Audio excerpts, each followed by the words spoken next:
Physiotherapy എന്ന് പറയുന്നത് വയോജനങ്ങളുടെ ചലനശേഷി വർദ്ധിപ്പിക്കുന്നതിനും പേശികളുടെ ബലം വയ്ക്കുന്നതിനും അതുപോലെ തന്നെ പെട്ടെന്നുണ്ടാകുന്ന വീഴ്ചകൾ തടയുവാനും ദൈനംദിന പ്രവർത്തനങ്ങൾ ചെയ്യുവാനും ഒക്കെ വളരെ നല്ലൊരു മെത്തേഡാണ്.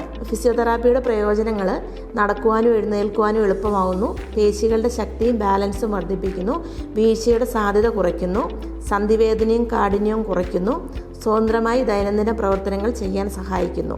കിടപ്പായിട്ടുള്ളവർക്കും അതുപോലെ തന്നെ നടക്കാൻ ബുദ്ധിമുട്ടുള്ളവർക്കും ഒക്കെ ചെയ്യാൻ പറ്റുന്ന സാധാരണയായിട്ട് ചെയ്യുന്ന ഫിസിയോതെറാപ്പി എക്സസൈസുകളാണ്. ഒന്ന്, ആംഗിൾ പമ്പ് എക്സസൈസ്. കിടക്കുകയോ ഇരിക്കുകയോ ചെയ്ത് കാലിൻ്റെ പാദം മുന്നോട്ടും പിന്നോട്ടും ചലിപ്പിക്കുക. 10 മുതൽ 15 തവണ ആവർത്തിക്കുക. രണ്ടാമത്, ലെഗ് റൈസിങ് എക്സസൈസ്. കിടന്ന് ഓരോ കാലും മാറി മാറി പതുക്കെ ഉയർത്തുക. 5 മുതൽ 10 തവണ നമുക്ക് ചെയ്യാവുന്നതാണ്. മൂന്നാമത്തേത്, സിറ്റ് ടു സ്റ്റാൻഡ് എക്സസൈസ്. അതായത് കസേരയിൽ നിന്ന് കൈയുടെ സഹായത്തോടെ എഴുന്നേറ്റ് വീണ്ടും ഇരിക്കുക.